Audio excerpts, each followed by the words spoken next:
नमस्कार साथियों। इस लेक्चर में हम the revolutionary movement in India का पार्ट 8 करेंगे। भारत में क्रांतिकारी आंदोलन।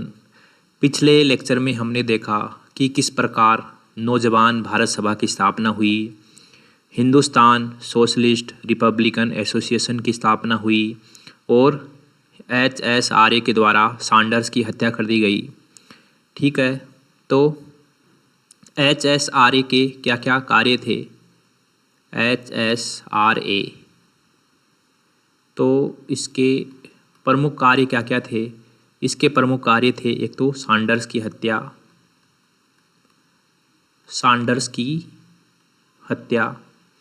उसके बाद असेंबली बम कांड, जो कि आज हम पढ़ेंगे। ये हुआ था 8 अप्रैल 1929 और फिर इन सभी घटनाओं को एक साथ मर्ज करके जो है HSRA के सदस्यों पर लाहौर षड्यंत्र केस चलाया गया। लाहौर षड्यंत्र केस, ये भी 1929 की घटना है, 1929। और सैंडर्स की हत्या 17 दिसंबर 1928। तो आज हम पढ़ेंगे असेंबली बम कांड।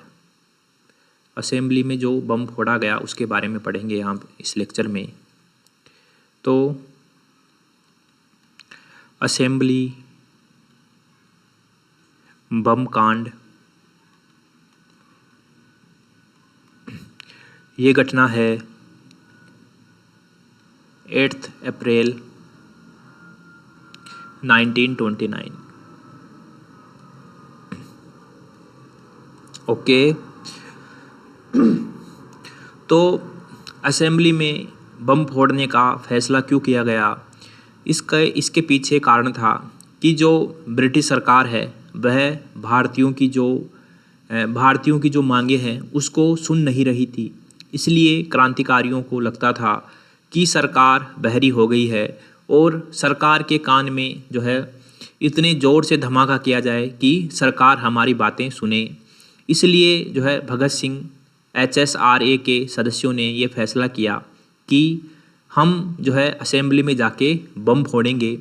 उस बम से किसी को कोई नुकसान नहीं होगा, लेकिन जो है सरकार के कानों में और भारतीय जनता और मीडिया के कानों में ये खबर जाएगी कि जो है हम अब जो है चुपचाप बैठने वाले नहीं हैं, हमको जो है न्याय चाहिए, हमको अपनी मांगे पूरी होनी चाहिए। ओके, तो ये घटना थी 8 अप्रैल 1929 की। ठीक है, और 8 अप्रैल का दिन ही क्यों चुना गया? इस दिन को इसलिए चुना गया कि इस दिन जो है असेंबली में पब्लिक सेफ्टी बिल और ट्रेड डिस्प्यूट बिल पारित होने वाला था।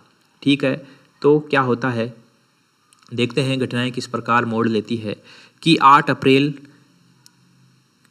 अप्रैल को केंद्रीय विधानसभा में क्या हो रहा था।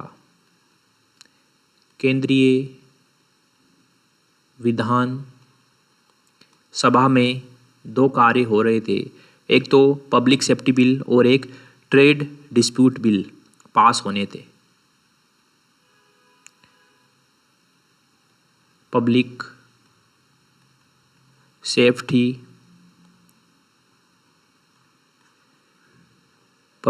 बिल और ट्रेड डिस्प्यूट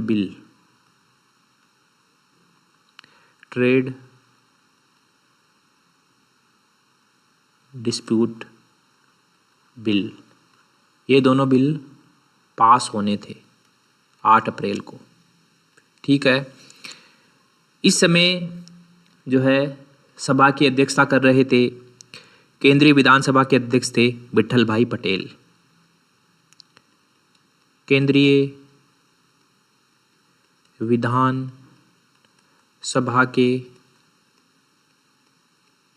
अध्यक्ष थे विट्ठल भाई पटेल।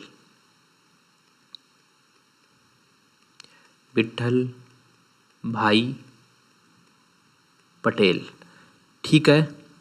और उस समय जब भगत सिंह और बटुकेश्वर दत्त ने बम फेंका तो उस समय सभा में जो प्रमुख लोग थे वे कौन कौन थे मौजूद थे वहाँ पर? एक थे जवाहर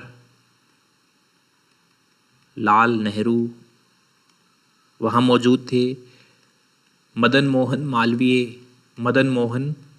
मालवीय और जिन्ना, मोहम्मद अली जिन्ना और साइमन कमीशन के अध्यक्ष साइमन आदि वहाँ पर उपस्थित थे। साइमन आदि उपस्थित थे।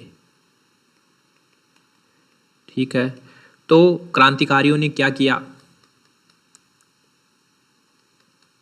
क्रांतिकारी जिनको बम फेंकने की जिम्मेदारी दी गई थी, दो लोग थे। एक तो भगत सिंह थे और इनके साथ थे बटुकेश्वर दत्त। बटुकेश्वर दत्त। ओके। तो इन्होंने असेंबली में 2 बम फेंके। असेंबली में 2 बम फेंके। ठीक है। इन बमों से किसी को जो है जान की हानि नहीं हुई, किसी को जान माल की हानि नहीं हुई।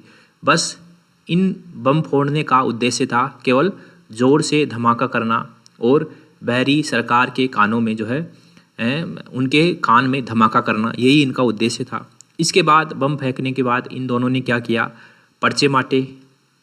पर्चों में इनके उद्देश्य लिखे हुए थे, इनकी मांगे लिखी हुई थी। इसके बाद इंकलाब जिंदाबाद के नारे लगाए गए और एक नारा और लगाया, साम्राज्यवाद का नाश हो। साम्राज्यवाद का नाश हो, ये काम किया गया इन दोनों के द्वारा। और जब ये बम फेंके तो उसके बाद ये भागे नहीं, इन्होंने आत्मसमर्पण किया। ठीक है। ये भागने के बजाय आत्मसमर्पण किया और इन्होंने सोचा कि इस बार हम कानूनी लड़ाई लड़ेंगे, इस बार हम जो है भागेंगे नहीं, क्योंकि इनका ये उद्देश्य था कि हम बम फेंक के वहीं खड़े रहेंगे, हम पर्चे फेंकेंगे, इंकलाब जिंदाबाद के नारे लगाएंगे और फिर उसके बाद जब हमको गिरफ्तार करके हमारे ऊपर मुकदमा चलाया जाएगा तो हम उस मुकदमे के माध्यम से जो है जनता को अवगत कराना चाहेंगे कि किस प्रकार ब्रिटिश सरकार हमारा शोषण कर रही है और जो है कौन कौन सी हमारी मांगे हैं जो इनको जो है माननी चाहिए, किस प्रकार जो है ये लोग जनता की भलाई कर सकते हैं। ठीक है। और जब हम ये सब बातें होगी कोर्ट में तो वहाँ पर मीडिया भी होगी और मीडिया के द्वारा इन सब चीज़ों को कवर किया जाएगा, तो ये चीज़ें जो है जनता तक पहुँचेगी। ये इनका उद्देश्य था। आगे बढ़ते हैं। ठीक है। तो ये बात हो गई कि बटुकेश्वर दत्त और भगत सिंह ने आत्मसमर्पण कर दिया और इनके ऊपर मुकदमा चला। ठीक है। भगत सिंह और बटुकेश्वर दत्त के ऊपर मुकदमा चला और इनके वकील कौन थे? तो बचाव पक्ष की ओर से इनके वकील थे, बटुकेश्वर दत्त के वकील थे जिनका नाम था आसफ अली, जबकि भगत सिंह ने खुद की पैरवी खुद ही की थी। ठीक है। भगत सिंह ने स्वयं की वकालत की। ओके। और सरकारी वकील कौन थे? सरकारी वकील थे जिनका नाम था राय बहादुर सूरज नारायण। राय बहादुर सूरज नारायण, ये सरकारी वकील थे। और सेशन जज कौन थे? ये थे लियोनार्ड मिडिल्टन। सेशन जज थे लियोनार्ड मिडल्टन। इतनी बातें हो गई। मात्र 2 महीने में ही इनकी सुनवाई पूरी हो गई और इन दोनों को जो है काले पानी की सज़ा दे दी गई। मात्र 2 माह में ही सुनवाई पूरी हो गई और दोनों लोगों को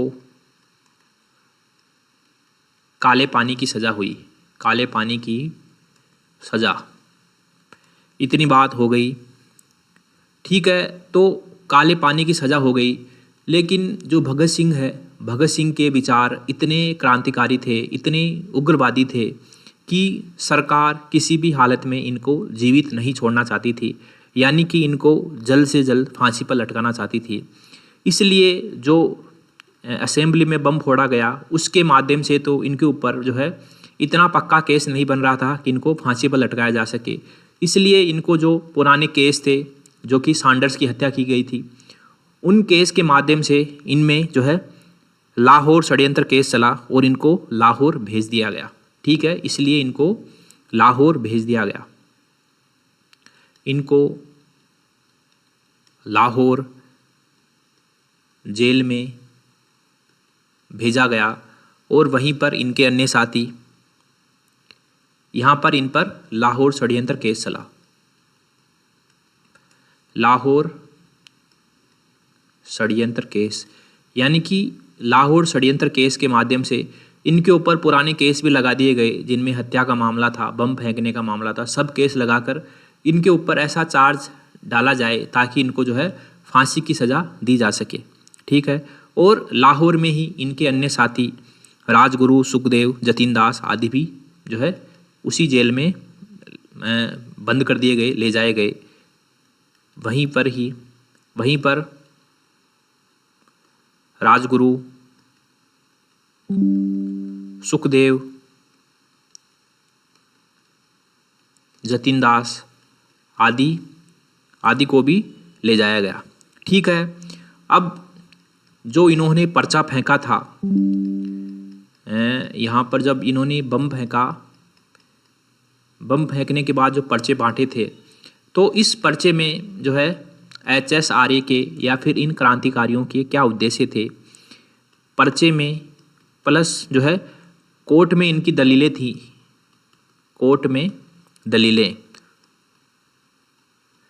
तो इसके माध्यम से हम इनके उद्देश्य के बारे में जानने का प्रयास करते हैं कि जो इन्होंने बम फेंका, तो बम के पीछे इनकी क्या फिलॉसफी थी, बम के पीछे के कारण, कि क्या कारण थे कि इन्होंने असेंबली में बम फेंक दिया। ठीक है, तो इन कारणों को एक एक करके जानने का प्रयास करते हैं कि इनका ऐसा मानना था कि सरकार हमारा शोषण करती है और जब सरकार शोषण करेगी तो ये बात तय है कि हम लोग विरोध करेंगे, लेकिन जब हम सरकार का विरोध करते हैं तो सरकार हमारा जो है दमन कर देती है, तो ये बात जायज़ नहीं है। सरकार हमारी आवाज़ को सुनती नहीं है, सरकार बहरी हो गई है और बहरी सरकार को सुनाने के लिए, उनके कान खोलने के लिए एक तेज़ आवाज़ ज़रूरी है, एक तेज़ आवाज़ ज़रूरी है और ये तेज़ आवाज़ बम के माध्यम से ही संभव है। ठीक है, तो ये इनके जो है इनकी पीछे इसकी फिलॉसफी थी। ठीक है, तो सरकार हमारा शोषण करती है, सरकार हमारा शोषण करती है। ठीक है, और जब शोषण करेगी तो हमारा विरोध करना जायज़ है। ठीक है, जब हम विरोध करते हैं तो सरकार विरोध का दमन कर देती है, विरोध का दमन कर देती है। ठीक है, जो कि जायज़ बात नहीं है। सरकार हमारी मांग नहीं सुनती है, सरकार हमारी आवाज़ नहीं सुनती है, सरकार जो है बहरी हो गई है। ठीक है, तो सरकार बहरी हो गई है और इसलिए बहरी सरकार को जो है तेज आवाज़ से ही इनके कानों में आवाज़ पड़ेगी और वह तेज आवाज़ होगी बम के माध्यम से। ठीक है, उसके बाद इनका ये भी उद्देश्य था, इनकी ये भी मांग थी। इनकी क्या आवाज़ थी, इनकी क्या मांग थी, इनकी क्या आवाज़ थी? इनकी आवाज़ थी कि जो संवैधानिक सुधार हैं ये धोखा है और इनको बंद कर देना चाहिए। संवैधानिक सुधार जो सरकार के द्वारा किए जा रहे हैं ये केवल धोखा है, संवैधानिक सुधार धोखा है और इनको जो है तुरंत प्रभाव से बंद कर देना चाहिए। ठीक है, इससे कोई लाभ नहीं होगा भारतीयों को, संवैधानिक सुधारों से कोई लाभ नहीं होगा। दूसरा है कि हमारे ऊपर जो दमनकारी कानून है, दमनकारी कानून लादे जा रहे हैं, इनको जो है हटा देना चाहिए, इनको जो है निरस्त किया जाना चाहिए। उसके बाद इनकी मांग थी, इनकी आवाज़ थी कि जो मनुष्य द्वारा मनुष्य का शोषण नहीं होना चाहिए, मनुष्य द्वारा मनुष्य का शोषण नहीं होना चाहिए, शोषण नहीं होना चाहिए, ये भी इनकी मांग थी। और इनकी ये मांग भी थी कि एक देश के द्वारा दूसरे देश का शोषण नहीं होना चाहिए, एक देश द्वारा दूसरे देश का शोषण नहीं होना चाहिए, दूसरे देश का शोषण नहीं होना चाहिए। जैसा कि पूंजीवादी सरकारें करती थी, पूंजीवादी देश, साम्राज्यवादी देश करते थे, वैसा नहीं होना चाहिए। और समाजवादी गणतंत्र की स्थापना होनी चाहिए, समाजवादी गणतंत्र की स्थापना होनी चाहिए, ये इनकी मांगे थी। ओके, तो ये इस पर्चे में लिखा हुआ था कि हमारी मांगे क्या क्या हैं। ठीक है, और जो भगत सिंह है उन्होंने एक किताब भी लिखी थी कि मैं नास्तिक क्यों हूँ, एक जो है डॉक्यूमेंट लिखा था। ओके साथियों, तो आज यहीं तक करते हैं हम। The revolutionary movement in India का पार्ट 8 यहीं समाप्त होता है। मिलते हैं आगे लेक्चर में, तब तक के लिए थैंक यू वेरी मच।